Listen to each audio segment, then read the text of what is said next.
FBR के इम्तहान की तैयारी किस तरह से करें, सवालात कहाँ कहाँ से आते हैं। एफबीआर की वैकेंसीज आई हुई हैं सर, प्लीज़ एक वीडियो बना दें, हमें बता दें कि हमने एफबीआर में कहाँ कैसे अप्लाई करना है, किस किस तरह से करना है, सवाल कहाँ से आते हैं, इम्तहान कहाँ से आते हैं, कैसे पास हो सकते हैं, कौन से लोग हैं जो पास होते हैं और हम लोग फेल हो जाते हैं, क्या सिफारिश चलती है, क्या रिश्वत होती है, फ़लाँ होता है फ़लाँ, बहुत से आपके सवाल और क्वेरीज़।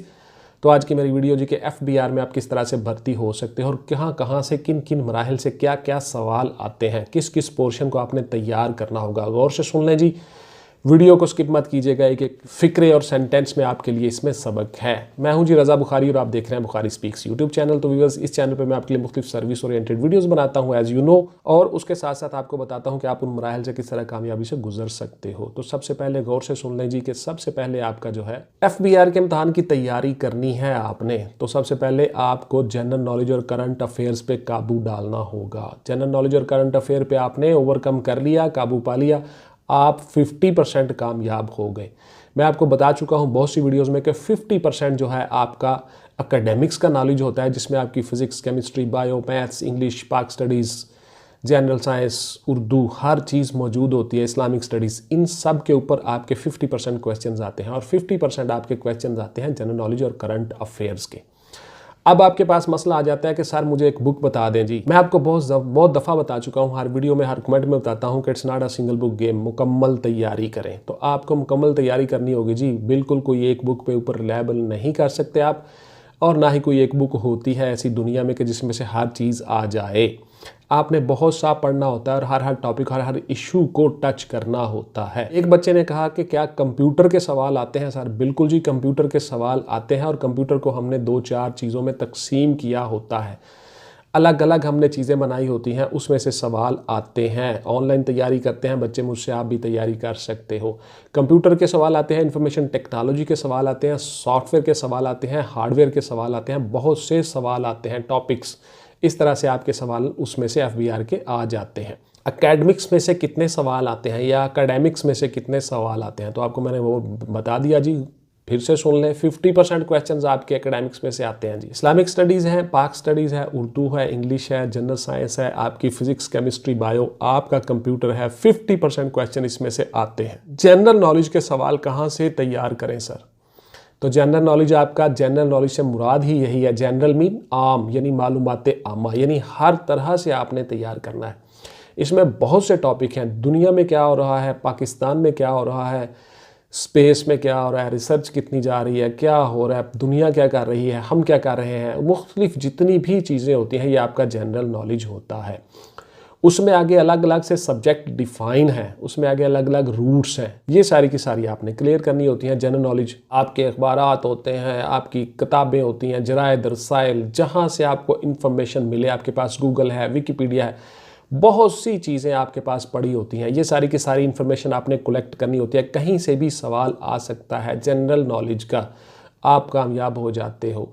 आपको अगर तैयारी करनी हो, हमसे भी तैयारी कर सकते हो। सर करंट अफेयर्स क्या होता है? तो देखिए, करंट अफेयर्स में बहुत सी वीडियोस में डिटेल से आपको बता चुका हूं कि करंट अफेयर्स मीन के जो चीज़ें ऑन गोइंग होती हैं, रनिंग होती हैं, चल रही होती हैं, मतलब कि दुनिया में कितनी रिसर्च हो रही है कि इस काम पे और कहाँ कहाँ रिसर्च हो रही है, क्या क्या न्यू लेटेस्ट इन्वेंशंस आ रही हैं।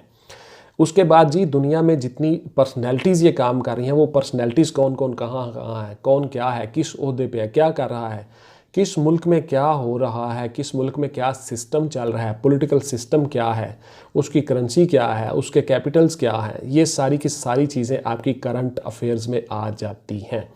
यानी दुनिया में जो होने वाली तब्दीलियां हैं, उन तब्दीलियों के बारे में जितने फैक्ट एंड फिगर्स होते हैं वो आपने क्लियर करने होते हैं। उसके साथ साथ पाकिस्तान में जो तो तब्दीलियां आ रही होती हैं, यानी आपने मुल्क के अंदर वो सारी की सारी तब्दीलियों को आप देखते हो, उनको आप नोट करते हो। तो ये सारी की सारी तब्दीलियां और उनके साथ रेलिवेंट पर्सनैलिटीज़, इन सब की जितनी चीज़ें होती हैं, ये सारे के सारे आपके करंट अफेयर्स हैं। फैक्ट एंड फिगर्स आपने कलेक्ट करने होते हैं, इसको हम करंट अफेयर्स कहते हैं। गौर से सुन लें जी, आपको ये सारी की सारी चीज़ें किसी और वीडियो में, किसी और यूट्यूब चैनल पर नहीं मिलेंगी। गौर से सुनते जाया करें, वीडियो को स्किप मत करें, एक जुमले पर गौर किया करें। अच्छा, आप में से बहुत से बच्चे कमेंट करते हैं कि सर आप ये बातें करते हैं तो आप डायरेक्ट बातें ही बस बताते जाएं। तो बेटा इस तरह नहीं होता। बहुत से न्यू कमर होते हैं चैनल पे, रोजाना नए बंदे आ रहे होते हैं, उन सबको भी ये चीज़ें बतानी होती हैं, ज़रूरी होती हैं कि जी हमारी एकेडमी भी है, हम काम भी करवाते हैं, बच्चों को तैयारी भी करवाते हैं। उसके साथ साथ आप सबको बताना होता है चीज़ें। जो बच्चे मुसलसल आप टच होते हो वो भी एक एक जुमला सुना करो गौर से। हर रोज़ कोई नई बात होती है इन वीडियोज़ में। एवरीडे साइंस के सवाल सर कहाँ से आते हैं? तो देखिए, एवरीडे साइंस जैसा कि लफ्ज़ से ही जाहिर है, यानी रोज़मर्रा की आपकी साइंस, रोज़ाना के मामलात में, रोज़ाना की चीज़ों में आपकी जो साइंस इन्वॉल्व है उसको हम एवरीडे साइंस कहते हैं। जैसे कि हमारी इंसानी बॉडी के मतलब कुछ चीज़ें होती हैं, कंसर्निंग होती हैं, उसमें कुछ तब्दीलियाँ आ रही होती हैं। उसके बाद हमारी जो टेक्नोलॉजी होती है उसमें तब्दीलियाँ आ रही होती हैं, हमारी बायोटेक्नोलॉजी होती है, उसके साथ मैकेनिकल टेक्नोलॉजी होती है। उसके बाद हमारी जितनी भी चीज़ें आ रही होती हैं, हो रही होती हैं, साइंटिफिकली चेंजिंग्स हो रही होती हैं इंसान, ह्यूमैनिटीज़, और उसके साथ साथ फिज़िकल में, यानी फिज़िकल और ह्यूमन दोनों तरह से जो तब्दीलियां हो रही होती हैं, उन तब्दीलियों के फैक्ट एंड फिगर्स आपने नोट करने होते हैं। इन सब को हम ह्यूमन या एवरीडे साइंस कहा जाता है। एवरीडे साइंस आपकी रिलेट है आपकी सोसाइटी से, आपके ह्यूमन से, यानी ह्यूमैनिटी के साथ जितनी साइंस जुड़ी हुई है रोज़मर्रा के अमूर में, वो सारी की सारी आपकी एवरीडे साइंस है।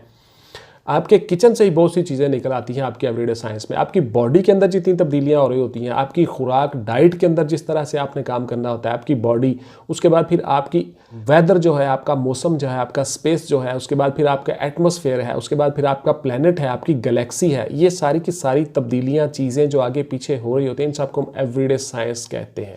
यानी फिजिक्स, केमिस्ट्री और बायो के अलावा भी जो साइंस है, जो रोज़मर्रा में अमूर अंजाम पा रहे होते हैं, इन सबको हम एवरीडे साइंस कहते हैं। बहुत सी चीज़ें मैं आपको बता चुका हूँ, फिर से बता देता हूँ जी। ज़मीन से सूरज का फासला कितना है, रोशनी की स्पीड कितनी है, इंसानी बॉडी में हड्डियाँ कितनी है, इंसानी बॉडी का टेम्परेचर कितना है, बॉइलिंग पॉइंट क्या होता है जी अंडे का, वाटर का बॉइलिंग पॉइंट क्या है जी, हीट जो है उसको अब्जॉर्ब करने के लिए मेटल है वो किस लेवल पे जाके पिघल जाता है जी, फलां होता है जी। ये सारी की सारी चीज़ें आपकी एवरीडे साइंस है। सवालात कहाँ कहाँ से आते हैं? क्या तमाम मज़ामीन से आते हैं? बिल्कुल जी, आपके तमाम मज़ामीन से सवाल आते हैं। आपके इस्लामिक स्टडीज़ से सवाल आते हैं, पाक स्टडीज़ से सवाल आते हैं, उर्दू से आते हैं, इंग्लिश से आते हैं, मैथ से आते हैं। अच्छा, उर्दू और इंग्लिश दो चीज़ें ऐसी हैं जो मैं आपको बार बार बता चुका हूँ कि ग्रामर का पोर्शन आपको नहीं आता। बहुत से बच्चों के पास डिग्री होती है, ग्रेजुएशन की हुई है, एमए किया हुआ है, 2-4 सवाल उनसे पूछे तो उनको नहीं पता होता ग्रामर के। तो आपने ग्रामर बेटा लाजमी करनी होती है। ग्रामर के पोर्शन से सवाल आते हैं और अक्सर आप लोग उसी में से फेल होते हो। तो जो एग्जामिनर होते हैं, मुमतहिन होते हैं, जो चेक करने वाले होते हैं, उन सबको पता होता है कि हाउ टू एग्जामिन, आपको एग्जामिन कैसे करना है।